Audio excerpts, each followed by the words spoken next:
Hi, ನಮಸ್ಕಾರ ಎಲ್ಲರಿಗೂ ಶುಭೋದಯ. ಇವತ್ತು ನಾನು ಎಲ್ಲಿಗೆ ಹೋಗ್ತೀನಿ, ಏನು ಮಾಡ್ತೀನಿ ಅನ್ನೋದನ್ನ ನಿಮಗೆ ತೋರಿಸ್ತಾ ಹೋಗ್ತೀನಿ guys. Welcome back my YouTube channel. Okay guys, ಇವಾಗ ರೆಡಿಯಾಗಿದ್ದೀವಿ, ದಾವಣಗೆರೆಗೆ ಹೋಗಬೇಕು. ವಿಷಯ ಇಷ್ಟೇ, ತುಂಬ ಎಳೆಯಕ್ಕೆ ಹೋಗಲ್ಲ. ಇವತ್ತು ಕೋರ್ಟ್ ಇದೆ. ಎಲ್ಲರೂ 10 ಸೆಕೆಂಡ್ ಮೌನಾಚರಣೆ ಮಾಡೋಣ. ಇವತ್ತು ಏನು ತೀರ್ಮಾನ ಆಗುತ್ತೋ ಗೊತ್ತಿಲ್ಲ, ಏನು ನಡೆಯುತ್ತೋ ನನಗೆ ಗೊತ್ತಿಲ್ಲ. ನಂದು ನನ್ನ ಗಂಡಂದು ಕೋರ್ಟಲ್ಲಿ ಕೇಸ್ ಇರೋದ್ರಿಂದ ಇವತ್ತು ಕೇಸ್ನ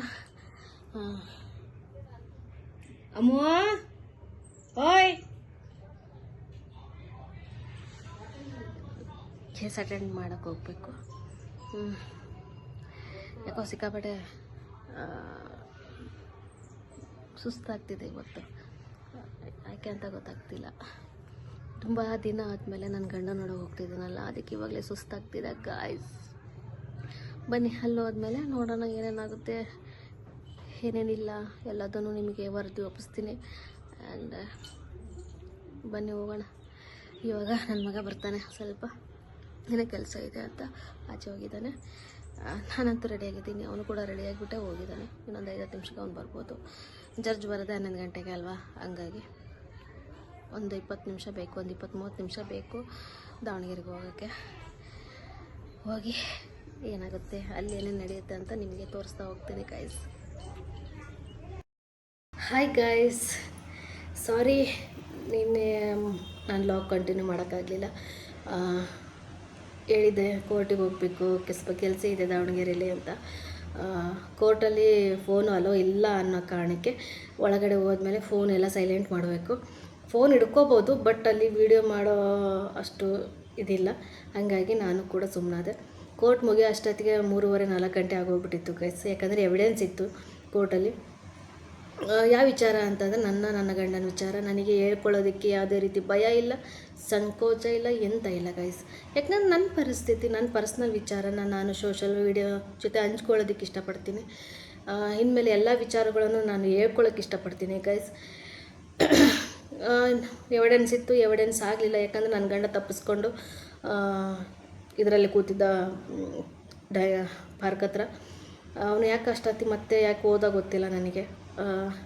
ನಮ್ಮದು ಸೆಕೆಂಡ್ ಸಲ ಕೂಗಿದಾಗ ಅವ್ರು ಇರಲಿಲ್ಲ. ಹಂಗಾಗಿ ಮತ್ತೆ ಡೇಟ್ ಕೊಟ್ಟರು, ಡೇಟ್ ತೊಗೊಂಡು ಸ್ವಲ್ಪ ಕೆಲಸ ಇತ್ತು, ಕೆಲಸ ಮುಗಿಸ್ಕೊಂಡು ಮನೆಗೆ ಹಣ್ಣು ತೊಗೊಂಡು ಹೋಗೋದಿತ್ತು. ಯಾಕಂದ್ರೆ ಅಮ್ಮನಿಗೆ ಹುಷಾರಿಲ್ಲ ಅಲ್ಲ, ಆಟೋಪ್ಷನ್ ಆಗಿರೋದ್ರಿಂದ ಅಮ್ಮನಿಗೆ ಹುಷಾರಿಲ್ಲದ ಕಾರಣ ಹಣ್ಣುಗಳನ್ನೆಲ್ಲ ತೊಗೊಂಡೋದ್ವಿ. ಸಣ್ಣ ಪುಟ್ಟ ಒಂದು ಸ್ವಲ್ಪ ಕೆಲಸಗಳೆಲ್ಲ ಮುಗಿಸ್ಕೊಂಡು ನಾವು ಹೋಗಿದ್ವಿ. ಯಾಕಂದರೆ ವೀಡಿಯೋ ಆವಾಗಲೇ ಮಾಡ್ತಾ ಹೋಗೋಣ ಅಂದ್ಕೊಂಡೆ. ಬಟ್ ಬಿಸಿಲು ಅಂದರೆ ಯಾವ ನಮೂನಿ ಬಿಸಿಲಿದೆ ಅಂದರೆ ಕಣ್ಣು ಬಿಡೋಕ್ಕಾಗ್ತಿಲ್ಲ, ಫೋನ್ ಹಿಡಿಯೋಕ್ಕಾಗ್ತಿಲ್ಲ, ಅಷ್ಟು ಬಿಸಿಲಿದೆ. ಕಣ್ಣು ಚುನ್ಸ್ತಿದೆ, ಅಷ್ಟು ಬಿಸಿಲು. ಹಾಗಾಗಿ ನನ್ನ ಮಗ ಅಂದ, ಬೇಡ ಮಮ್ಮಿ ಫೋನು ಇದು ಮಾಡಬೇಡ, ಸುಮ್ಮನೆ ಬಿಸಿಲು ಅಂದರೆ ಬಿಸಿಲಿದೆ, ಇದು ಬರಲ್ಲ ಅಂತ ಅಂದ. ಹಂಗಾಗಿ ನಾನು ವೀಡಿಯೋ ಮಾಡೋಕ್ಕಾಗಲಿಲ್ಲ. ಓಕೆ, ಕೋರ್ಟ್ ನೆಕ್ಸ್ಟ್ ಡೇಟ್ ಕೊಟ್ಟಿದ್ದಾರೆ. ಆವಾಗ ಏನಾಗುತ್ತೆ ಏನು ಅಂತ ಹೇಳ್ತಾ ಹೋಗ್ತೀನಿ. ಇದು ನನ್ನ ಫ್ಯಾಮಿಲಿಗೆ ಏನೆಲ್ಲ ನಡೀತಿದೆ ಅನ್ನೋದನ್ನ ಎಲ್ಲರ ಮುಂದೆ ಹೇಳ್ಕೊಳ್ಳೋದಕ್ಕೆ ನನಗೆ ಇಷ್ಟ ಇದೆ. ಯಾವುದೇ ರೀತಿ ಸಂಕೋಚ ಇಲ್ಲ. ಏಕೆ ಅಂದರೆ ನಮ್ಮ ಫ್ಯಾಮಿಲಿ ನಮ್ಮ ಫ್ಯಾಮಿಲಿಗೆ ಏನೂ ಕಮ್ಮಿ ಇಲ್ಲ, ಬೇಕಾದಂಗಿದ್ದಾರೆ ಅಂತ ಕೆಲವರು ಅಂದ್ಕೊಂಡಿದ್ದಾರೆ. ಇವಾಗ ಪರಿಸ್ಥಿತಿ ನೋಡಿದ್ರೆ ನಾನು ತಂದು ಹಾಕಿದರೆ ಮಾತ್ರ ಆ ಫ್ಯಾಮಿಲಿ, ನಮ್ಮ ಅಪ್ಪ ಅಮ್ಮ, ನನ್ನ ಮಕ್ಕಳು ನಡೀತಿರೋದು. ಅದನ್ನು ಹೇಳ್ತೀನಿ ಹೋಗ್ತಾ ಲ್ಯಾಗಲ್ಲಿ. ಈ ಲಾಗ್ನ ನಾನು ಈಗ ಒಂದು 10-15 ವರ್ಷದ ಹಿಂದೆನೇ ನಾನು ಸ್ಟಾರ್ಟ್ ಮಾಡಬೇಕಾಗಿತ್ತು. ಸ್ಟಾರ್ಟ್ ಮಾಡೋಕ್ಕಾಗಲಿಲ್ಲ. ಯಾಕೆಂದರೆ ನನ್ನ ತಂದೆ ತಾಯಿಗೆ ಕೆಲವರು ತುಂಬಿಟ್ಟಿದ್ರು, ಫೋನ್ ಕೊಡಬೇಡಿ, ಫೋನ್ ಅವಳ ಕೈಗೆ ಇದು ಮಾಡಬೇಡ್ರಿ, ಫೋನಿಂದ ಹಾಳಾಗ್ತಿದ್ದಾಳೆ, ಫೋನಿಂದ ಹಂಗೆ ಆಗ್ತಿದ್ದಾಳೆ, ಹಿಂಗೆ ಆಗ್ತಿದ್ದಾಳೆ. ನಮ್ಮ ಅಪ್ಪ ಅಮ್ಮನಿಗೆ ಫುಲ್ಲು ತಲೆ ಬ್ರೈನ್ ವಾಶ್ ಮಾಡಿ ಫೋನು ಅಲೋ ಮಾಡಬೇಡಿ ಅಂತ ಹೇಳಿದರು. ಬಟ್ ನಮ್ಮ ಅಪ್ಪ ಅಮ್ಮನಿಗೆ ಗೊತ್ತಾಗಿದೆ ಇವಾಗ ಸತ್ಯ ಯಾವುದು, ಅಸತ್ಯ ಯಾವುದು ಅನ್ನೋದು. ಇವಾಗ ನಾನು ನನ್ನ ಮಕ್ಕಳೇ ಒಂದಿಲ್ಲ ಅಂದರೆ ನನ್ನ ತಂದೆ ತಾಯಿ ಪಿಕ್ಚರ್ ಬಿಟ್ಟು ಹೋಗ್ತಿತ್ತು. ಇಷ್ಟೊತ್ತಿಗೆ ನಮ್ಮ ಅಪ್ಪ ಅಮ್ಮ ಏನಾಗ್ತಿದ್ರೋ ಗೊತ್ತಿಲ್ಲ ಗೈಸ್. ಯಾಕೆಂದರೆ ಅಪ್ಪನಿಗೆ ಈಗ ಮಲ್ಕಂದ್ರೆ ಎದ್ದೇಳೋಕ್ಕಾಗ್ತಿಲ್ಲ, ಕುತ್ಕೊಳಕ್ಕೊಬ್ರು, ಕೂರ್ಸೋಕ್ಕೊಬ್ರು ಬೇಕು, ಮಲಗಿದ್ರೆ ಎಬ್ಬರ್ಸೋಕ್ಕೊಬ್ರು ಬೇಕು ಗೈಸ್. ಅಂಥ ಪರಿಸ್ಥಿತಿ ನನ್ನ ತಂದೆದು. ಯಾಕೆಂದರೆ ಪ್ರತಿಯೊಂದನ್ನು ನಿಮ್ಮ ಮುಂದೆ ಹಂಚ್ಕೊಳ್ಳೋದಕ್ಕೆ ಇಷ್ಟಪಡ್ತೀನಿ. ಒಂದು ಟೈಮಲ್ಲಿ ನನ್ನ ಮಕ್ಕಳು ಮೊಮ್ಮಕ್ಕಳು ಕೂಡ ನಮ್ಮ ಅಜ್ಜಿ ಲಾಗು, ನಮ್ಮ ಅಜ್ಜಿ ಏನೆಲ್ಲ ಕಷ್ಟ ಅನುಭವಿಸಿದ್ಲು, ಯಾರ್ಯಾರಿಂದ ಎಷ್ಟು ನೋವು ಅನುಭವಿಸಿದ್ಲು ಅಂತ ಎಲ್ಲದನ್ನು ಹೇಳ್ಕೊತ ಹೋಗ್ತೀನಿ. ಗೈಸ್, ಇದರಲ್ಲಿ ಭಯ ಪಡೋಂಥದ್ದು ಏನಿಲ್ಲ. ಇಷ್ಟು ದಿನ ಭಯ ಪಡ್ತಾ ಯಾರು ಏನು ಮಾಡಿಬಿಡ್ತಾರೋ, ಯಾರೇನು ಕಮೆಂಟ್ ಕೊಟ್ಬಿಡ್ತಾರೋ, ಯಾರು ಮತ್ತೆ ನನ್ನ ಲೈಫಲ್ಲಿ ಆಟ ಆಡ್ಬಿಡ್ತಾರೋ ಅನ್ನೋ ಭಯ ನನ್ನಲ್ಲಿತ್ತು. ಯಾಕಂದರೆ ಈಗ ಎಲ್ಲರೂ ನನ್ನ ಲೈಫಲ್ಲಿ ಆಟ ಆಡಿದ್ದಾರೆ, ಎಲ್ಲರೂ ಆಟ ಆಡಿದ್ದಾರೆ. ಯಾರ್ಯಾರು ಎಷ್ಟೆಷ್ಟು ನೋವು ಕೊಡಬೇಕು ಅದನ್ನು ಕೊಟ್ಟಿದ್ದಾರೆ. ಯಾರ್ಯಾರು ಎಷ್ಟೆಷ್ಟು ನನಗೆ ಅವಮರ್ಯಾದೆ ಮಾಡಿರಬೇಕು ಅಂತ ಅಂದ್ಕೊಂಡಿದ್ದಾರೆ, ಅವಮರ್ಯಾದೆ ಮಾಡಿದ್ದಾರೆ, ನೋವು ಕೊಟ್ಟಿದ್ದಾರೆ. ಲೆಕ್ಕ ಹಾಕಿ ಮನುಷ್ಯ ಅದನ್ನು ಇಷ್ಟು ಕೆಟ್ಟದಾಗಿ ಯೋಚನೆ ಮಾಡ್ತಾನೆ ಅಂತ ನನಗೆ ಗೊತ್ತಿಲ್ಲ. ಒಂದು ಟೈಮಲ್ಲಿ ನನ್ನ ಹೆಸರನ್ನ ರೋಡ್ ಮೇಲೆಲ್ಲ ಬರೆದಿದ್ರು. ಅವ್ರ ಅಪ್ಪವ್ರಿಗೆ ಹುಟ್ಟಿದ್ರು ಏನೋ ನನಗೆ ಗೊತ್ತಿಲ್ಲ ಗೈಸ್. ಈ ಥರ ಎಲ್ಲ ಮಾಡಿದರು ನನಗೆ. ಪಾಪ ಅವ್ರ ಅಪ್ಪಗೆ ಹುಟ್ಟಿರಬೇಕು ಮೇ ಬಿ, ಅದಕ್ಕೆ ಅವರು ರೋಡ್ ಮೇಲೆಲ್ಲ ನಮ್ಮ ಹೆಸರು ಬರ್ತಿದ್ರು. ಅವ್ರ ಹೆಂಡ್ರು ಮಕ್ಕಳದ್ದು ಹೆಸರು ಬರೆಯೋನು ದೇವರೊಬ್ಬನಿದ್ದಾನೆ ಅಂತ ಅವ್ರಿಗೆ ಗೊತ್ತಿಲ್ಲ, ಬರೀಲಿ. ಇವತ್ತು ನಾನು ನನ್ನ ತಂದೆ ತಾಯಿನ ಹೆಮ್ಮೆಯಿಂದ ಹೇಳ್ಕೊತೀನಿ ಗೈಸ್, ರಾಜರೋಷವಾಗಿ ಹೇಳ್ಕೊತೀನಿ. ಒಂದು ಕಡೆ ಕೆಲಸ ಮಾಡಿ ಒಂದು ವಾಶ್ರೂಮ್ ತೊಳೆದು ನನ್ನ ತಂದೆ ತಾಯಿನ ನೋಡ್ಕೊತಿದ್ದೀನಿ. ಅದಕ್ಕೆ ನನಗೆ ಸಿಕ್ಕಾಪಟ್ಟೆ ಖುಷಿ ಇದೆ. ಒಂದು ಹೆಣ್ಣಾಗಿ ನನ್ನ ಮಕ್ಕಳನ್ನ ಇಟ್ಕೊಂಡು ರಾತ್ರೆಲ್ಲ ನನ್ನ ಮಗ ಕಣ್ಣಿಗೆ ನಿದ್ದೆ ಮಾಡಿದೆ ತಂದೆ ಅಜ್ಜನ ಸೇವೆ ಮಾಡ್ತಿದ್ದಾನೆ, ಖುಷಿ ಪಡ್ತಿದ್ದೀನಿ. ಗಂಡನ ಬಿಟ್ಟು ಬಂತು ಅವ್ರ ಮನೆ ಸೇರ್ಕೊಂಡು, ನನ್ನ ಇಷ್ಟ. ಓಕೆ, ನನ್ನ ಇಷ್ಟ. ನನ್ನ ಲೈಫಲ್ಲಿ ಏನೆಲ್ಲ ನಡೆದಿದೆ, ಏನೆಲ್ಲ ಆಗಿದೆ ಅನ್ನೋದು ಗೊತ್ತಿರುತ್ತೆ ಕೆಲವರಿಗೆ. ಆದರೂ ಅದೆಲ್ಲದನ್ನೂ ಮುಚ್ಚಾಕ್ಕೊಂಡು ಏನು ಗೊತ್ತಿಲ್ಲ, ಇವಳೇ ಸರಿ ಇಲ್ಲ ಅಂತ ನನ್ನ ಬಗ್ಗೆ ಕೆಟ್ಟದಾಗಿ ಕಮೆಂಟು, ಕೆಟ್ಟದಾಗಿ ಮಾತಾಡಿರೋರು ಇದ್ದಾರೆ. ಅವ್ರ ಹೆಂಡ್ರು ಮಕ್ಕಳಿಗೆ ಒಳ್ಳೆಯದನ್ನು ಮಾಡಲಿ, ಅಷ್ಟೇ ಮಾತಾಡೋ ಅಷ್ಟು ಶಕ್ತಿ ಅವರಿಗೆ ದೇವ್ರು ಕೊಡಲಿ ಅಂತ ಕೇಳ್ತೀನಿ. ಯಾಕಂದರೆ ನನ್ನ ಲೈಫಲ್ಲಿ ನಾನು ಅನುಭವಿಸಿರೋದು ಹೆಣ್ಣು ಅನುಭವಿಸ್ಬಾರ್ದು. ತವ್ರ ಮನೇಲಿದ್ದು ಸಾಕಷ್ಟು ನೋವನ್ನು ಅನುಭವಿಸಿದ್ದೀನಿ ನಾನು. ಇದೇ ಇವತ್ತು ನನ್ನ ತಂದೆನೇ ಒಂದಿಲ್ಲ ಅಂದಿದ್ರೆ ಇಷ್ಟೊತ್ತಿ ನಾನು ಸಾಯ್ಬೇಕಾಗಿತ್ತು. ಒಂದು ಟೈಮಲ್ಲಿ ನಮ್ಮಪ್ಪ ನನಗೆ ಅನ್ನೋರು, ನಿನ್ನ ಬಗ್ಗೆ ಮಾತಾಡೋರು ನಿನಗೆ ಕಲ್ಲು ಒಸೆಯೋರು, ತಿರುಗಿ ಒಂದು ದಿವಸ ಅವ್ರಿಗೆ ಕಲ್ಲು ಒಸಿ ಹಾಗೆ ಆ ದೇವ್ರು ಮಾಡ್ತಾನೆ, ನೆಮ್ಮದಿಯಾಗಿರು ಅಂತ. ಊರು ಬಿಡ್ಸೋಕ್ಕೆಲ್ಲ ನೋಡಿದ್ರು. ಊರಿಂದ ಆಚೆ ಬೇಡ ಅವಳು ನನ್ನ ತಂದೆ ತಾಯಿ ಹೇಳ್ಕೊಟ್ಟಿರೋರು ಇದ್ದಾರೆ. ಇವತ್ತು ಹೇಳ್ಕೊಟ್ಟವರು, ಇವತ್ತು ನನ್ನ ತಂದೆ ತಾಯಿ ಮುಂದೆ ಚಾಡಿ ಹೇಳ್ದವರು ನಮ್ಮ ಅಪ್ಪ ಅಮ್ಮನ ನೋಡೋಕ್ಕೆ ನೋಡ್ತಿಲ್ಲ. ಇವತ್ತು ನಾನು ಒಂದು ಕೂಲಿ ಮಾಡಿ ನಮ್ಮಪ್ಪ ಅಮ್ಮನ ಸಾಕ್ತಿದ್ದೀನಿ, ಅದು ಹೆಮ್ಮೆಯಿಂದ ಹೇಳ್ತೀನಿ. ಪ್ರತಿಯೊಂದು ಹೆಣ್ಣಿಗೂ ಕೂಡ ಇದೆಲ್ಲ ನೋವಿರುತ್ತೆ ಅಲ್ವಾ. ಇನ್ಮೇಲೆ ನನ್ನ ಲೈಫಲ್ಲಿ ಏನೇನಾಯಿತು ಅನ್ನೋದನ್ನ ನಾನು ಕಂಟಿನ್ಯೂ ನನ್ನ ಲಾಗ್ಲೆ ಹಾಕೋಕ್ಕೆ ಇಷ್ಟಪಡ್ತೀನಿ. ಇದೇ ಒಂದು ಕಂಟೆಂಟ್ ಅಂತ ಅಂದ್ಕೊಳ್ಳಿ. ನನ್ನಿಂದನೂ ತಪ್ಪಾಗಿದೆ, ಅದು ನಾನು ಒಪ್ಕೊತೀನಿ. ನಾನೇನು ನಾನೇನು ಒಂದು ಕೋಲು, ನಾನೇನು ಅದು ಅಂತ ಹೇಳಲ್ಲ. ಪ್ರತಿಯೊಂದು ಹೆಣ್ಣಿನ ಜೀವನದಲ್ಲಾಗಿರ್ಬೋದು, ಗಂಡಿನ ಜೀವನದಲ್ಲಾಗಿರ್ಬೋದು ತಪ್ಪುಗಳು ಸಹಜ. ಅದನ್ನು ತಿದ್ದಿ ನಡೀತಾರಲ್ಲ ಅವಾಗೆ ಅದು ದೊಡ್ಡತನ. ಅಥವಾ ತಿದ್ಕೊಂಡು ನಡೀತಾ ಇದ್ರು ಕೂಡ ಅಯ್ಯೋ ತಿದ್ತಾ ಇಲ್ಲ, ಅವ್ರು ಕರೆಕ್ಟ್ ನಡೀತಿಲ್ಲ, ಅವ್ರ ದಾರಿನೇ ಬೇರೆ, ಅದೇ ತಪ್ಪು ದಾರಿ ಅನ್ನೋ ಜನನೂ ಇದ್ದಾರೆ. ಅದಕ್ಕೆ ತಲೆ ಕೆಡಿಸ್ಕೊತಿಲ್ಲ. ಅವ್ರ ಮನೆಯಲ್ಲಿ ಹೆಂಗಸರು ಯಾರ ಜೊತೆ ಮಾತಾಡ್ತಾರೆ ಅನ್ನೋದೇ ಅವ್ರಿಗೆ ಗೊತ್ತಿರಲ್ಲ. ಮುಂದೆ ಒಂದಿನ ಅವ್ರ ಮಕ್ಕಳು ಯಾರ ಜೊತೆ ಓಡೋಕ್ರ ಅನ್ನೋದೇ ಅವ್ರಿಗೆ ಗೊತ್ತಿರಲ್ಲ. ದೇವರಂಬನು ಅದಾನೆ. ಇವತ್ತು ನಾನು ದೇವ್ರ ಮೆಚ್ಚಂಗೆ ನನ್ನ ತಂದೆ ತಾಯಿನ ನೋಡ್ಕೊತಿದ್ದೀನಿ, ಅದೊಂದು ನನಗೆ ಹೆಮ್ಮೆ ಇದೆ. ಅದಕ್ಕೆ ಯಾರು ಕಡ್ಡಿ ಅಲ್ಲಾಡಿಸ್ತಿದ್ದಾರೋ, ಯಾರು ಅದಕ್ಕೆ ಕೆಟ್ಟದ ಕಮೆಂಟ್ ಕೊಡ್ತಿದ್ದಾರೋ, ಕೆಟ್ಟದ ಮಾತಾಡೋಕ್ಕೆ ನೋಡ್ತಾರೋ ಅವರಿಗೆಲ್ಲ ದೇವರು ಶಕ್ತಿ ಕೊಡಲಿ, ನಮ್ಮ ತಂದೆ ತಾಯಿ ಮುಂದೆನೇ ತೋರಿಸ್ಲಿ ಅಂತ ಕೇಳ್ತೀನಿ. ಈಗ ಒಂದು 15 ವರ್ಷದಿಂದನೇ ನಾನು ಲಾಗ್ ಸ್ಟಾರ್ಟ್ ಮಾಡಬೇಕಾಗಿತ್ತು. ಬಟ್ ಆ ಟೈಮಲ್ಲಿ ಆಗಲಿಲ್ಲ. ಯಾಕಂದರೆ ನನ್ನ ಊರು ಬಿಡಿಸ್ಬೇಕು ಅಂತ ಜನ ಕಾದ್ಕೊಂಡು ಕೂತಿದ್ರು. ಅವಾಗ ಫೋನೇ ಇರಲಿಲ್ಲ ನಮ್ಮ ಹತ್ರ. ನಮ್ಮ ಅಪ್ಪ ಅಮ್ಮನ ತಲೆಗೆ ಬ್ರೈನ್ ವಾಶ್ ಮಾಡಿದರು. ಹಿಂಗೆಲ್ಲ ನಡೆದಿದೆ, ಪಾಪ ಅವ್ರಿಗೆ ಚೆನ್ನಾಗಿರಲಿ, ದೇವ್ರು ಒಳ್ಳೇದು ಮಾಡಲಿ ಅಂತ ಕೇಳ್ತಾ ನನ್ನ ಲೈಫಲ್ಲಿ ಏನೇನಾಯಿತು ಒಂದು ಲಾಗಲ್ಲಿ ನಿಮಗೆ ಹೇಳಿದ್ದೆ ನಾನು. ನಮ್ಮ ಲೈಫ್ ಜರ್ನಿ ಹೆಂಗಿತ್ತು ಅಂದರೆ ತುಂಬ ಚೆನ್ನಾಗಿತ್ತು. ಮದುವೆ ಆಗೋ ತನಕ ನಮ್ಮ ಜರ್ನಿ ಸಖತ್ತಾಗಿತ್ತು. ಮದುವೆ ಆದಮೇಲೆ ಏನೆಲ್ಲ ಆಯಿತು ಅಂತ ಹೇಳಲಿಲ್ಲ. ಇನ್ಮೇಲೆ ಅಲ್ಲಿಂದ ಸ್ಟಾರ್ಟ್ ಮಾಡ್ತೀನಿ. ಕೋರ್ಟ್ ವಿಚಾರ ಅಂತ ತೆಗೆದಿದ್ದೀನಿ ಅನ್ನೋ ಒಂದೇ ಕಾರಣಕ್ಕೆ ಈ ಕೋರ್ಟ್ ವಿಚಾರನ ನಾನು ಹೇಳೋಕ್ಕೆ ಇಷ್ಟಪಡ್ತೀನಿ. ನನ್ನ ಗಂಡನಿಗೆ ಡೈವರ್ಸ್ ಬೇಕು, ಯಾಕಂದರೆ ಅವ್ರು ತುಂಬ ಚೆನ್ನಾಗಿದ್ದಾರೆ, ಮನ್ಮತ ಆಗಿದ್ದಾರೆ. ಅವರಿಗೆ ನಾನು ಇಷ್ಟ ಆಗ್ತಿಲ್ಲ. 2 ಮಕ್ಕಳು ಆಗೋ ತನಕ ನಾನು ಇಷ್ಟ ಆಗಿದ್ದೆ, ಇವಾಗ ನಾನು ಇಷ್ಟ ಆಗ್ತಿಲ್ಲ. ಆ ಉದ್ದೇಶಕ್ಕೆ ಡೈವರ್ಸ್ ಬೇಕು ಅಂತಿದ್ದಾರೆ. ಖುಷಿಯಿಂದ ಕೋರ್ಟ್ ಕೊಟ್ಟರೆ ಅವ್ರು ತಗೊಳ್ಳಿ. ಇಲ್ಲಿ ಗಂಡ ಹೆಂಡ್ತಿ ವಿಚಾರ ಅಂತ ಬಂದರೆ ಅದು ನಮ್ಮ ಪರ್ಸ್ನಲ್ ವಿಚಾರ, ಇದು ನಾವೇ ನಿಭಾಯಿಸಬೇಕು. ಇಲ್ಲಿ ಹೆಂಗಾಗಿದೆ ಅಂದರೆ, ನನ್ನ ಗಂಡನ ಜೊತೆ ನಾನು 5 ವರ್ಷ ಜೀವನ ಮಾಡಿದ್ದೀನಿ, 5-10 ವರ್ಷ ಜೀವನ ಮಾಡಿದ್ದೀನಿ. ಜೀವನ ಮಾಡ್ದೊಳಗಿಂತ ಅಲ್ಲಿ ಹೋಗಿ 4 ದಿವಸ ಇದ್ದು ಬಂದವರಿಗೆ ಅಂತಾರೆ, ಅಯ್ಯೋ ಆಕೆ ಗಂಡ ತುಂಬ ಒಳ್ಳೆಯವನು, ತುಂಬ ಅದು ತುಂಬ ಇದು. ಯಾಕೆಂದರೆ ನನ್ನ ಗಂಡನ ಜೊತೆ ಅವ್ರು ಏನಾದ್ರು ಇದ್ದು ಬಂದರೋ ಅಥವಾ ನನ್ನ ಗಂಡನ ಜೊತೆನೇ ಸಂಸಾರ ಮಾಡಿ ಬಂದರೋ ನನಗೆ ಗೊತ್ತಿಲ್ಲ. ಅದಕ್ಕೆ ಆ ಮಾತು ಅಂತಿದ್ದಾರೆ. ಏಕೆಂದರೆ ನಾವು ನಿಯತ್ತಾಗಿ ಗಂಡನ ಬಿಟ್ಟು ಯಾವನ್ನ ಹತ್ರನೂ ಹೋಗಿ ತಾಳಿ ಕಟ್ಟಿಸ್ಕೊಂಡು, ತಾಳಿ ಕಿತ್ತಾಕಿ ತಾಳಿ ಕಟ್ಟಿಸ್ಕೊಂಡು ಜೀವನ ಮಾಡ್ತಿಲ್ಲ, ಅದಂತೂ ಸತ್ಯ. ತಂದೆ ತಾಯಿ ಜೊತೆ ಇದ್ದು ತಂದೆ ತಾಯಿನ ನೋಡ್ಕೊತಿದ್ದೀವಿ, ಹೆಮ್ಮೆಯಿಂದ ಹೇಳ್ಕೊತಿದ್ದೀನಿ. ಇನ್ಮೇಲೆ ಸೋಷಿಯಲ್ ಮೀಡಿಯಾದಲ್ಲಿ ಪ್ರತಿಯೊಂದನ್ನು ಹಂಚ್ಕೊಳ್ಳೋಕೆ ಇಷ್ಟಪಡ್ತೀನಿ. ನನ್ನ ಲೈಫಲ್ಲಿ ಏನೇನಾಯಿತು ಎಲ್ಲದನ್ನೂ ಇನ್ಮೇಲೆ ಹೇಳ್ತೀನಿ ಗೈಸ್, ಎಲ್ಲದನ್ನೂ ಹೇಳ್ತೀನಿ. ಯಾಕೆಂದರೆ ನಮ್ಮ ಅಪ್ಪ ಅಮ್ಮ ನನಗೆ ಭರವಸೆ ಕೊಟ್ಟಿದ್ದಾರೆ, ಇಷ್ಟು ದಿನ ನಿನಗೇನು ನೋವಾಯಿತು ನೀನೆಲ್ಲದನ್ನು ಸೋಷಿಯಲ್ ಮೀಡಿಯಾ ಜೊತೆ ಹಂಚ್ಕೊ. ಒಂದು ಪಕ್ಷ ನಿನಗೇನಾದರೂ ಹೆಚ್ಚು ಕಮ್ಮಿ ಆದರೂ ಅಲ್ಲಿ ಸೋಷಿಯಲ್ ಮೀಡಿಯಾದಲ್ಲಿ ನೀನು ಹೇಳಿರೋ ಮಾತು ಇರುತ್ತೆ ಅನ್ನೋ ಕಾರಣಕ್ಕೆ ನಮ್ಮ ಅಪ್ಪ ಅಮ್ಮ ನನಗೆ ಸಾಥ್ ಕೊಟ್ಟಿದ್ದಾರೆ. ಇವತ್ತು ತಂದೆ ತಾಯಿ ಜೊತೆ ನಾವೇ ಇಲ್ಲ, ಹೆಣ್ಮಕ್ಳೇ ಇಲ್ಲ ಅಂದಿದ್ರೆ ನಮ್ಮ ಅಪ್ಪ ಅಮ್ಮ ಒಂದು ಅನಾಥಾಶ್ರಮಕ್ಕೆ ಹೋಗಬೇಕಾಗಿತ್ತು, ಇಷ್ಟೊತ್ತಲ್ಲಿ ಸತ್ತು ಮಣ್ಣಾಗಬೇಕಾಗಿತ್ತು. ಓಕೆ, ಇವತ್ತು ನನ್ನ ಮಕ್ಕಳು ಅವ್ರ ಭವಿಷ್ಯನ ಹಾಳು ಮಾಡಿಕೊಂಡು ನನ್ನ ತಂದೆನ ನೋಡ್ಕೊತಿದ್ದಾರೆ ಅಂದರೆ ಅವರು ದೊಡ್ಡತನ, ನನ್ನ ಮಕ್ಕಳು ದೊಡ್ಡತನ. ಯಾಕೆಂದರೆ ಒಂದು ವಯಸ್ಸಲ್ಲಿ ನಮ್ಮನ್ನು ಹೆಂಗೆ ಬೆಳೆಸಿದ್ರು ನಮ್ಮಪ್ಪ, ಹಾಗೆ ಅವ್ರನ್ನೂ ಬೆಳೆಸಿದ್ರು. ಸ್ಕೂಲಿಗೆ ಹೋಗ್ಬೇಕಾದ್ರೆ ನಮ್ಮಪ್ಪ ಮಕ್ಕಳು ಬ್ಯಾಗ್ ಹಾಕ್ಕೊಂಡು ಸ್ಕೂಲ್ ವ್ಯಾನ್ ಹತ್ಸಕ್ಕೆ ಹೋಗೋರು. ಅದು ನಮಗಿಲ್ಲ ಕೃತಜ್ಞತೆ ಅನ್ನೋದು. ನಮ್ಮಪ್ಪ ಅಮ್ಮ ಕೆಲವ್ರು ಅಂತಾರೆ, ಎಲ್ಲರೂ ಬೆಳೆಸ್ದಂಗೆ ನೀವು ಬೆಳೆಸಿದ್ದೀರಾ, ಎಲ್ಲರೂ ಮಾಡ್ದಂಗೆ ನೀವು ಮಾಡ್ತಿದ್ದೀರಾ ಅಂತ. ಗುರು, ನಿಮ್ಮ ಮಕ್ಕಳನ್ನ ನೀವು ಹೆಂಗೆ ಬೆಳೆಸ್ತಿದ್ದೀರಾ? ತಲೆ ಮೇಲೆ ಇಟ್ಕೊಂಡು ಬೆಳೆಸ್ತಿದ್ದೀರಾ? ನನಗೆ ಗೊತ್ತಿದೆ ನನ್ನ ಮಕ್ಕಳು ಹೆಂಗೆ ಬೆಳೆಸ್ತಿದ್ದೀನಿ ಅನ್ನೋದು ನಿಮಗೆ ಗೊತ್ತಿರುತ್ತಲ್ಲ. ಹಾಗೆ ನೀವು ಬೆಳೆದು ಒಂದು ಹಂತಕ್ಕೆ ಬರೋ ತನಕನೂ ಇವರು ಹಾಗೆ ಬೆಳೆಸಿರ್ತಾರೆ ಅಲ್ವಾ? ಅದನ್ನು ನಮ್ಮ ಮಕ್ಕಳು ಕೃತಜ್ಞತೆಯಾಗಿ ಇಟ್ಕೊಂಡಿದ್ದಾರೆ. ಯಾಕೆಂದರೆ ಅವತ್ತು ಚಿಕ್ಕ ವಯಸ್ಸಲ್ಲಿ ನಮ್ಮಪ್ಪ ಅವ್ರಿಗೆ ಸ್ಕೂಲಿಗೆ ಕರ್ಕೊಂಡು ಹೋಗೋದಾಗಿರ್ಬೋದು,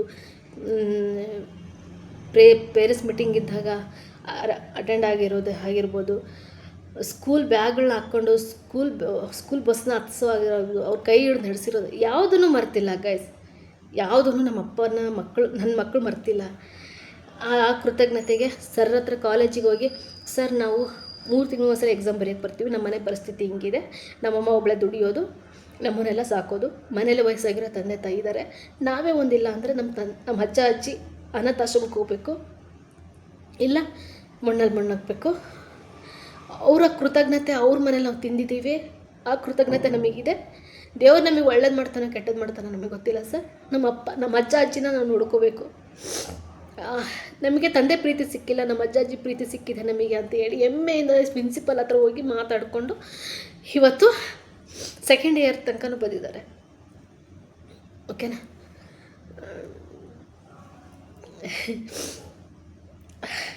ನಮ್ಮ ಲೈಫಲ್ಲಿ ಸಾಕಷ್ಟು ನಡೆದಿದೆ ಗೈಸ್. ಕೆಲವರು ನನ್ನನ್ನು ನೋಡೋರು, ನನ್ನ ಲಾಗ್ನ ನೋಡೋರು ಗೊತ್ತಾಗುತ್ತೆ, ಬೇಕಾದೋಟೈತೆ, ಏನು ಕಮ್ಮಿ ಆಗಿದೆ, ಹನುಮಂತಪ್ಪ ಬೇಕಾದೋಟಿಟ್ಟಿದ್ದಾನೆ. ಏನಿಲ್ಲ ಗೈಸ್, ನಮ್ಮಪ್ಪನ ಅಕ್ಕ ತಂಗಿಯರು 7 ಜನ ಗೈಸ್. ಆ ಟೈಮಲ್ಲಿ ಎಲ್ಲರದ್ದು ಮದುವೆ ಮಾಡಿದ್ದಾನೆ, ಸಾಕಷ್ಟು ಸಾಲ ಮಾಡಿದ್ದಾನೆ, ಸಾಲಗಳೆಲ್ಲ ತೀರಿಸ್ಕೊಂಡು ಅಷ್ಟೊತ್ತಿಗೆ ಎದೆ ಉದ್ದಕ್ಕೆ ಮಕ್ಕಳು ಬಂದಿದ್ದಾರೆ. ಆ ಮಕ್ಕಳದ್ದು ಮದುವೆ ಮಾಡಿ ಸುಧಾರಿಸ್ಕೊಳ್ಳೋ ಅಷ್ಟೊತ್ತಿಗೆ ಹೆಂಗೆ ಎಲ್ಲಿಂದ ದುಡ್ಡಿಡ್ತಾರೆ ಗೈಸ್, ಎಲ್ಲಿಂದ ದುಡ್ಡಿಡ್ತಾರೆ? ತಂದೆ ನಮ್ಮಪ್ಪ ಏನು ದುಡಿಯೋಕೆ ಹೋಗ್ತಿರಲಿಲ್ಲ, ಅಜ್ಜ ಮಾಡಿಟ್ಟಿರೋದ್ರಲ್ಲೇ ಮಿಟ್ಟ ಕೊಟ್ಕೊಂಡು ಸುಖವಾಗಿ ಜೀವನ ಮಾಡಿಕೊಂಡು 8 ಮಕ್ಕಳ ಹತ್ರ ಚೆನ್ನಾಗಿದ್ದವರು. ಓಕೆನಾ? ಈಗ ಪರಿಸ್ಥಿತಿ ನೋಡಿದ್ರೆ ಏನಿಲ್ಲ. ಒಂದೊತ್ತು ತಿನ್ನೋದಕ್ಕೂ ನಮ್ಮ ಅಪ್ಪಗೆ ಇನ್ನೊಬ್ರ ಹತ್ರ ಕೈ ಚಾಚೋದಕ್ಕೆ ನಾಚಿಕೆ ಆಗುತ್ತನ್ನೋ ಅನ್ನೋ ಕಾರಣಕ್ಕೆ ನಾನು ಹೊರಗಡೆ ಬಂದು ದುಡಿತಿದ್ದೀನಿ, ನನ್ನ ತಂದೆ ತಾಯಿಗೆ ಅನ್ನ ಹಾಕ್ತಿದ್ದೀನಿ, ಹೆಮ್ಮೆಯಿಂದ ಹೇಳ್ಕೊತಿದ್ದೀನಿ. ಇದನ್ನು ಯಾರೇ ಬಂದು ನಮ್ಮ ಮನೆ ಮಕ್ಕಳ ಬಂದು ನಿಂತ್ಕೊಂಡು ಕೇಳಿದ್ರು ಅದನ್ನು ಡೈರೆಕ್ಟಾಗಿ ನಮ್ಮ ಅಪ್ಪ ಅಮ್ಮ ಉತ್ತರ ಕೊಡೋ ಹಂಗಿದ್ದಾರೆ. ಯಾಕೆಂದರೆ ಸಾಕ್ತಿದ್ದೀನಿ, ಬಂದವ್ರನ್ನು ಓದೋರ್ನು ಎಲ್ಲರನ್ನೂ ನೋಡ್ಕೊತಿದ್ದೀನಿ. ಇವಾಗ ನಮ್ಮ ಅತ್ತೆಯವರು ಕೇಸ್ ಹಾಕಿದ್ದಾರೆ, ನಮ್ಮ ಅಪ್ಪಾಜಿ ಅಕ್ಕ ತಂಗಿಯರು ಮನೆ ಮಕ್ಕಳು ಕೇಸ್ ಹಾಕಿದ್ದಾರೆ. ಅದ್ರದ್ದು ನಾನು ಲಾಗ್ನ ಮಾಡ್ತೀನಿ ಗೈಸ್. ಓಕೆ, ನಮ್ಮ ಲೈಫಿನ ಜರ್ನಿ ಇನ್ನು ಮೇಲೆ ಏನೇನಾಗುತ್ತೆ ಅನ್ನೋದು ಎಲ್ಲದನ್ನು ಹೇಳ್ಕೊತಾ ಬರ್ತೀನಿ. ನಮ್ಮ ಮನೆ ಮುಂದೆ ಯಾರೇ ಬಂದು ಗಲಾಟೆ ಮಾಡಿದ್ರು ಅದನ್ನು ವೀಡಿಯೋ ಮಾಡಿ ಸೋಷಲ್ ಮೀಡಿಯಾ ನೇರವಾಗಿ ಪ್ರಸಾರ ಮಾಡ್ತೀನಿ. ಇಷ್ಟು ದಿನ ಕುಸುಮ ಕಣ್ಣೀರಲ್ಲೇ ಕೈ ತೊಳೆದಿದ್ದಾಳೆ, ಇನ್ಮೇಲೆ ಹಂಗಾಗಲ್ಲ ಗೈಸ್. ಒಂದು ಇರಬೇಕು, ಒಂದು ಸೋಷಲ್ ಮೀಡಿಯಾಕ್ಕೋಸ್ಕರನೇ ಇರಬೇಕು, ಇಲ್ಲ ನನ್ನನ್ನು ತುಳಿಬೇಕು, ನನ್ನನ್ನು ಸಾಯಿಸಬೇಕು ಅಂತ ಅಂದ್ಕೊಂಡಿರೋರಿಗೆ ಏನು ಹೇಳೋಕ್ಕಾಗಲ್ಲ ಗೈಸ್. ಇಷ್ಟು ದಿನ ನನಗೆ ಪೆಟ್ಟ ಮೇಲೆ ಪೆಟ್ಟು ಕೊಟ್ಕೊಂತಾನೆ ಬಂದರು. ಇವತ್ತು ಒಂದು ಕಲ್ಲಾಗಿ ನಿಂತಿದ್ದೀನಿ ನನ್ನ ತಂದೆ ತಾಯಿಗೋಸ್ಕರ. ಒಂದು ಕಡೆ ಬಾತ್ರೂಮ್ ತೊಳೆದು ನಮ್ಮ ಅಪ್ಪ ಅಮ್ಮನಿಗೆ ಅನ್ನ ಹಾಕ್ತಿದ್ದೀನಿ ನನ್ನ ತಂದೆ ತಾಯಿಗೋಸ್ಕರ. ಒಬ್ಬ ಗಂಡಸು ಮಾಡೋದನ್ನು ನಾನು ಮಾಡ್ತಿದ್ದೀನಿ, ದುಡ್ದು ಅವ್ರ ಕೈಗೆ ರೊಕ್ಕ ದುಡ್ಡು ಕೊಡ್ತಿದ್ದೀನಿ. ನನಗೆ ಖುಷಿ ಕೊಡೋ ಅಂಥ ವಿಚಾರ. ಅವ್ರು ಹೇಳ್ತಾರೆ, ಎಲ್ಲಿ ಕೆಲ್ಸಕ್ಕೆ ಹೋಗ್ತಾಳೋ ಯಾವಂತಕ್ಕೆ ಹೋಗ್ಕೊಳ್ಳೋ ಅಂತ ನನಗೆ ಆಗದಿರೋ ನಾಯಿಗಳು ಕೆಲವು ಹೇಳ್ತಾವಂತೆ. ಆ ನಾಯಿಗಳಿಗೊಂದು ಮಾತು ಹೇಳ್ತಿದ್ದೀನಿ, ನಾನು ನೀತ ದುಡಿತಿದ್ದೀನೋ ಇಲ್ಲೋ ದೇವರಿದ್ದಾನೆ. ನೀವು ಅಂತೀರಲ್ಲ, ನೀವು ಹೇಳ್ತಿದ್ದೀರಲ್ಲ ಯಾವಂತಾಗ ಹೋಗಿ ಆದ್ರೂ ನಮ್ಮ ಅಪ್ಪ ಅಮ್ಮ ಸಾಕ್ತಿದ್ದೀನಿ ಕಣ್ರಿ. ಯಾವಂತಾಗಾದ್ರೂ ಹೋಗಿ ಆದ್ರೂ ನಮ್ಮ ಅಪ್ಪ ಅಮ್ಮ ಸಾಕ್ತಿದ್ದೀನಿ. ಓಕೆ, ಅದನ್ನು ಭಾಳ ಮನೆಗಿರ್ಲಾರ ದುಡಿಯೋಕೆ ಹೋಗ್ಕಳೆ. ಮನೆಗಿದ್ರೆ ಸಿಗಬೇಕಲ್ಲ ಕೂಳು, ಐತೆ ಆಸ್ತಿ, ದುಡಿಬೇಕಲ್ಲ, ಅದರಿಂದ ಬರಬೇಕಲ್ಲ. ನಮ್ಮಪ್ಪನಿಗೆ ತಿಂಗಳಿಗೆ ಒಂದು ಸಲ ಮಣಿಪಾಲಿಗೆ ಹೋಗಬೇಕು ಗೈಸ್. ಓಕೆ, ತಿಂಗಳಿಗೆ ಒಂದು ಸಲ ಮಣಿಪಾಲಿಗೆ ಹೋಗಬೇಕು. ನಮ್ಮ ಅಮ್ಮನಿಗೆ ಈಗ ಹಾಸ್ಪಿಟ್ಲ್ ಖರ್ಚು ಕೂಡ ಅಷ್ಟೇ ಬರ್ತಿದೆ. ಮತ್ತು ಎಲ್ಲಿಂದ ಬರ್ತಿದೆ ಗೈಸ್, ಎಲ್ಲಿಂದ ಬರ್ತಿದೆ? ಕೋಟಿ ಕಟ್ಟಬೇಕು. 2 ಕೇಸ್ ನಡೀತಿರೋದು, ಒಂದು ನಂದು, ಒಂದು ನಮ್ಮ ಆಸ್ತಿ ವಿಚಾರದ್ದೊಂದು, ನಮ್ಮ ತವ್ರ ಮನೆ ಆಸ್ತಿ ವಿಚಾರದ್ದೊಂದು. 2 ಕೇಸ್ನ ನಾವು ನಡೆಸ್ಬೇಕು. ಎಲ್ಲಿಂದ ಬರುತ್ತೆ? ಈಗ ಯಾವಂತಗಾರ ಹೋಗ್ಲಿ ಬಿಡ್ರಿ. ನಾನು ಯಾವಂತಗಾರ ಹೋಗಿ ನಾನು ಸಾಕ್ತಿದ್ದೀನಿ ನಮ್ಮ ಅಪ್ಪ ಅಮ್ಮನ, ನೀವು ಸಾಕ್ತಿಲ್ವಲ್ಲ, ಅದುಮ್ಕೊಂಡಿರ್ರಿ. ಕೆಟ್ಟದಾಗ ಯಾಕೆ ಎಲ್ಲರ ಮುಂದೆ ಮಾತಾಡ್ತಿದ್ದೀರಾ? ಯಾಕೆ ಹೇಳ್ತಿದ್ದೀರಾ?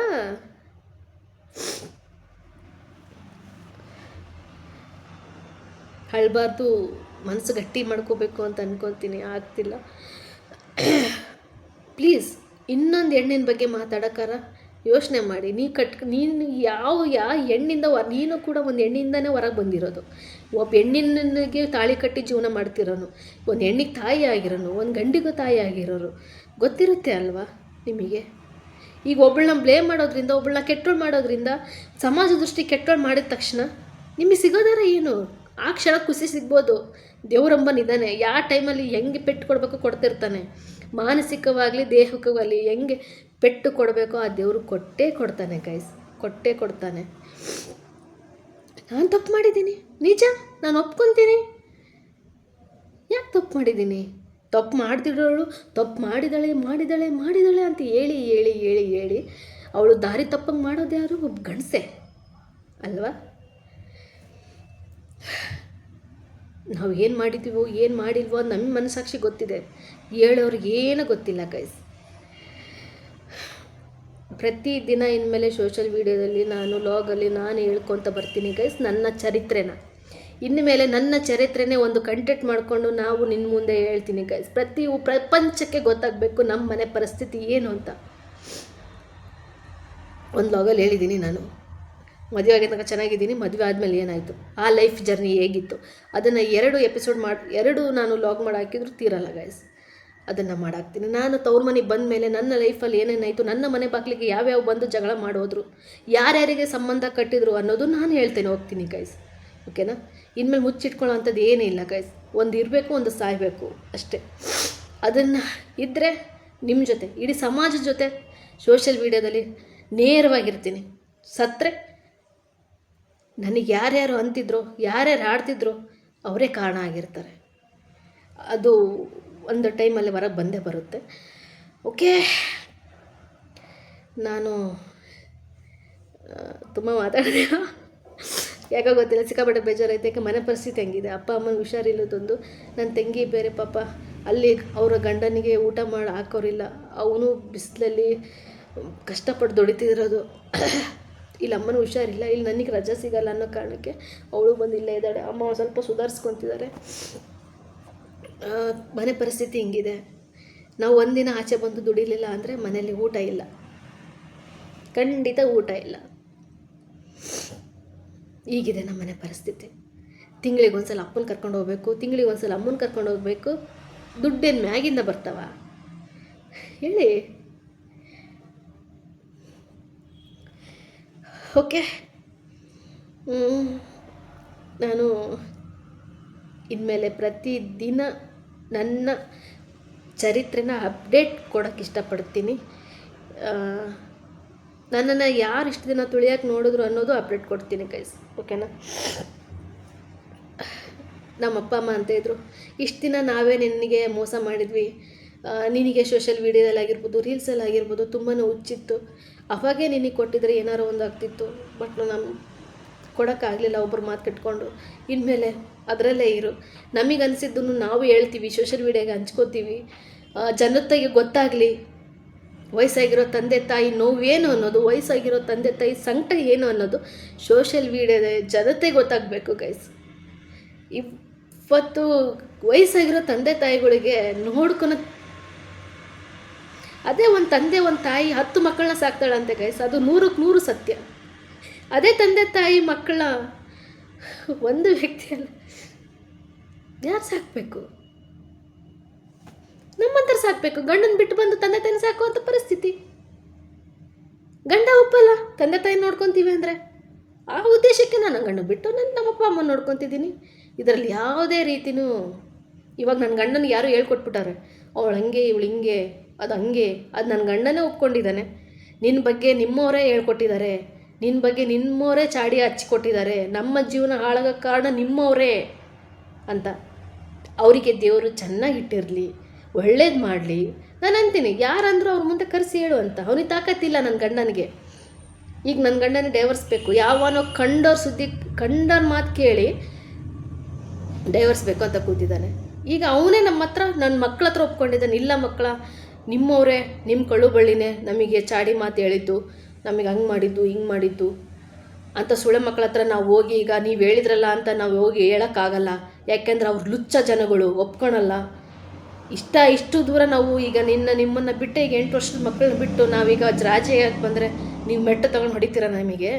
ಆ ಪ್ರೀತಿ ನಾನು ಕೊಟ್ಟಿಲ್ಲ ಅಪ್ಪ, ಕಂಡರ ಮಾತು ಕೇಳಿ ಕಂಡರದ್ದು ಹೋಲ್ ತಿಂದುಬಿಟ್ಟಿದ್ದೀವಿ. ನಮ್ಮ ಜೀವನ ಹಾಳು ಮಾಡಿರೋರು ಚೆನ್ನಾಗಿರಲಿ ಅಂತ ಬಯಸ್ತೀನಿ ಗೈಸ್. ಯಾಕಂದ್ರೆ ನಾನು ಕೆಲವು ಮಾತುಗಳನ್ನ ಇದರಲ್ಲೇ ಹೇಳ್ಬಿಡ್ತೀನಿ ಅಂತ ಅನಿಸುತ್ತೆ. ಓಕೆ, ನಾನು ಪ್ರತಿಯೊಂದು ಲಾಗಲ್ಲೂ ನಿಮಗೆ ಹೇಳ್ತಾ ಬರ್ತೀನಿ ಗೈಸ್, ಓಕೆನಾ? ತಿಳಿಸ್ತಾ ಹೋಗ್ತೀನಿ. ಇನ್ಮೇಲೆ ನನ್ನ ಕತೆ, ನನ್ನ ಜೀವನ ಕತೆ ನಿಮ್ಮ ಮುಂದೆ, ಓಕೆನಾ? ಪ್ಲೀಸ್ ಲೈಕ್ ಮಾಡಿ, ಶೇರ್ ಮಾಡಿ, ಕಮೆಂಟ್ ಮಾಡಿ ಅಂತ ತಿಳಿಸ್ತಾ ಇಲ್ಲಿಗ ನನ್ನ ಲಾಗ್ನ ಮುಗಿಸ್ತಿದ್ದೀನಿ ಗೈಸ್. ಇಷ್ಟ ಆಗಿದ್ರೆ ಪ್ಲೀಸ್ ಸಬ್ಸ್ಕ್ರೈಬ್ ಮಾಡ್ಕೊಳ್ಳಿ, ಪ್ಲೀಸ್ ಪ್ಲೀಸ್ ಪ್ಲೀಸ್.